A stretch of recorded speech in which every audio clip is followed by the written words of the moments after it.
तस्लीम अहमद रहमानी साहब, अब आपके पास आते हुए अरविंद केजरीवाल की ओर से जिस तरह से अपने आप को प्रोजेक्ट किया जा रहा है इलेक्शन में, एक तरफ वो मुसलमानों के लिए ऐलान कर रहे हैं, महिलाओं के लिए, दूसरी तरफ बुजुर्गों के लिए योजना लेकर आए, अब पुजारियों और ग्रंथियों के लिए 18,000 रुपए हर महीने का।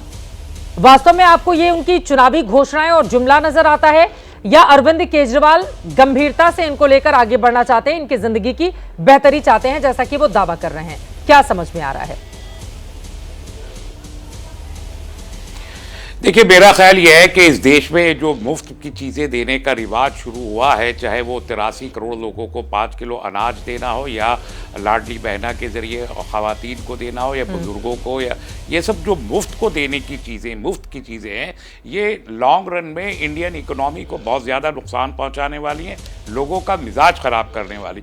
लोगों को आप अपॉर्चुनिटीज़ दें, जॉब की अपॉर्चुनिटीज़ दें, सहूलतें दें, सिविल एम्यूनिटीज़ पे पैसा खर्च करें और वो बेहतर बनाएं, दिल्ली का पॉल्यूशन ही कम से कम ठीक कर दे, तब एक बात होती है। लेकिन ये जो मुफ्त का और ये जो इमामों की तनख्वाह की बात हो रही है, ये तो दिल्ली वक्फ बोर्ड के फंड से जाता है, दिल्ली सरकार के फंड से भी जाता नहीं। अब एक नेशनल इशू बन गया है टेलीविजन के जरिए, तो शायद जल्दी उनकी बन जाए, लेकिन उसके बाद ये मुफ्त की रेवड़ियां देना, मैं समझता हूं कि भारतीय जनता पार्टी से की जो हाँ हुकूमतें हैं जिन स्टेट्स में, उससे ज्यादा खतरनाक दिल्ली में मुसलमानों के लिए आम आदमी पार्टी की सरकार है, जहां पॉलिटिकल जो ब्रेन रखने वाले लोग हैं, या जो एलीट्स हैं, या जो पढ़े लिखे लोग हैं, जो समझदार लोग हैं, उनको बिल्कुल साइडलाइन करके आम आदमी पार्टी ने उन मुसलमानों को मौका दिया। मैं आपसे वर्चुअली कह रहा हूं, मतलब आप इसकी तस्दीक कर सकते हैं, जिसमें एमएलएस को दस्तखत करने नहीं आते। उर्दू एकेडमी का चेयरमैन वो आदमी था कि जिस आदमी को उर्दू में खुद अपना नाम लेना नहीं आता,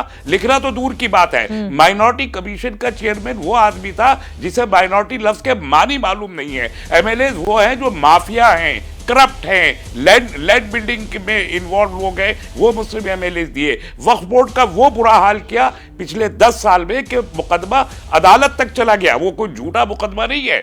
जिस तरीके से वक्फ की लूट मची आम आदमी पार्टी के बाद, उर्दू एकेडमी के फंड्स को अफ्तार की दावतों पे लुटाया इन लोगों ने। उर्दू मीडियम स्कूल एक दिल्ली में आज भी ऐसा है जिसे कि जो टेंटों में चलता है, सीनियर सेकेंडरी स्कूल, आम आदमी पार्टी उसको जगह नहीं दे सकी, स्कूल नहीं बना सकी। दिल्ली के 12 उर्दू मीडियम स्कूलों में एक स्कूल भी ऐसा नहीं है जिसमें स्टूडेंट्स के लिए फंड जाता हो, एक पैसा भी। मैं खुद चेयरमैन हूं और जो यूनिफॉर्म जाता हो, बुक्स जाती हो, कुछ नहीं है 18 स्कूल्स में। और आप ये कह रहे हैं कि वक्फ बोर्ड से पैसा जाता है इमामों को, तो फिर अरविंद केजरीवाल के घर के बाहर जाकर हंगामा क्यों कर रहे हैं इमाम और तमाम मौलवी? और मैं यहाँ पर जल्दी से एक दर्शकों को जानकारी दे देती हूँ। 1993 में सुप्रीम कोर्ट ने जो निर्देश दिया था, 2019 में वेतन बढ़ाकर 18,000 किया गया अरविंद केजरीवाल की ओर से, और इस वेतन पर हर साल 9 से 10 करोड़ रुपए का खर्च होता है। 9 से 10 करोड़ रुपए हर साल का यह खर्च होता है। अब मेरा वो सवाल, इमामों को अगर वेतन नहीं मिला है, आप कहने वक्फ बोर्ड से जाता है, फिर अरविंद केजरीवाल का घेराव करने क्यों पहुंचे? फिर बताइए रहमानी साहब। इसलिए कि वक्फ बोर्ड, कोई भी वक्फ बोर्ड स्टेट गवर्नमेंट के अंडर में होता है। हर वक्फ बोर्ड का जो मैनेजमेंट है वो स्टेट गवर्नमेंट के अंडर में होता है, इसलिए सैलरी रिलीज करने का काम स्टेट गवर्नमेंट के रेवेन्यू डिपार्टमेंट के थ्रू होती हैं। फंड्स वहां से आते हैं और उसको सब्सिडी देती है अगर कहीं कोई आपकी बातों से सचिन साहब ऐसा लगा ना कि वक्फ बोर्ड बिल्कुल अलग है, सरकार से उसका कोई लेना देना नहीं है, वो दोनों जुड़े हुए हैं ना। यानी कि दिल्ली सरकार से ही पैसा जाता है, और 17-18 महीनों से अगर पैसे नहीं गए हैं तो उसके लिए जवाब मांगा जाएगा। ये बात भी सही है। रत्नाकर त्रिपाठी जी, आप जवाब दीजिए तो एक साथ प्रियंका कक्कड़ जी सभी का जवाब देंगी। रत्नाकर जी, लेकिन अभी 6 महीने पहले तक केजरीवाल और कांग्रेस दोनों लोग मिलकर इन्हीं सारी उपलब्धियों को गिना रहे थे ना, 10 सालों में जो कामकाज किया गया, बाकी सारी चीजें।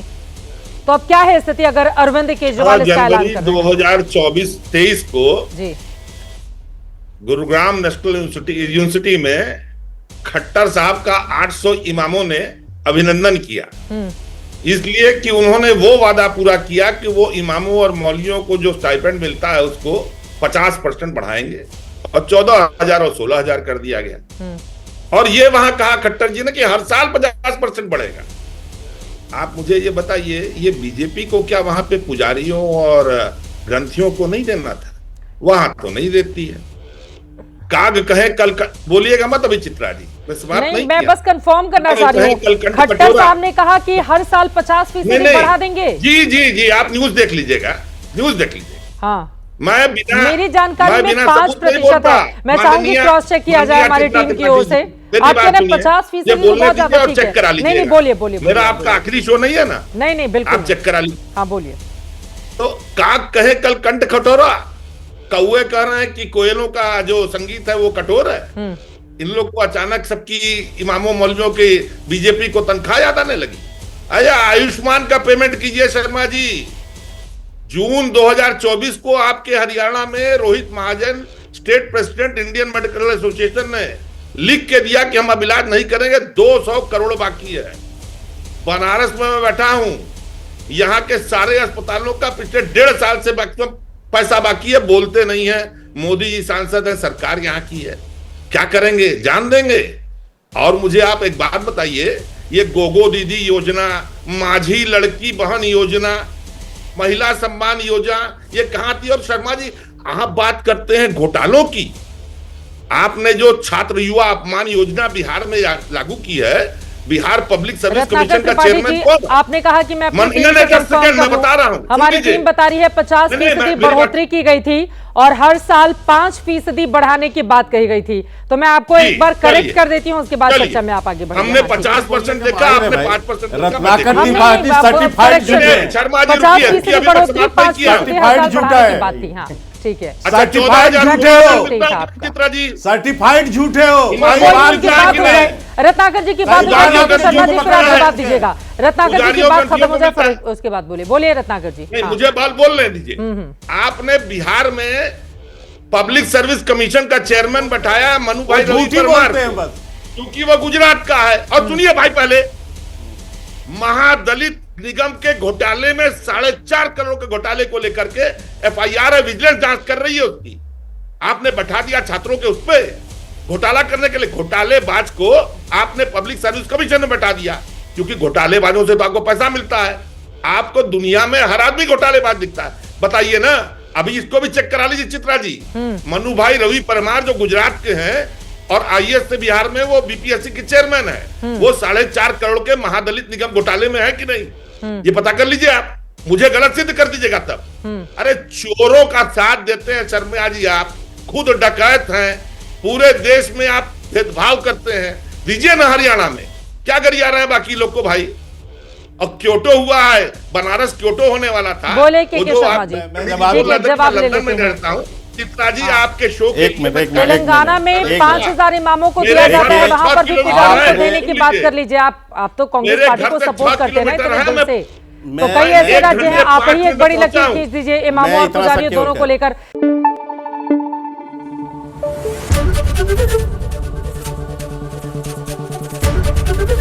एबीपी न्यूज आपको रखे आगे।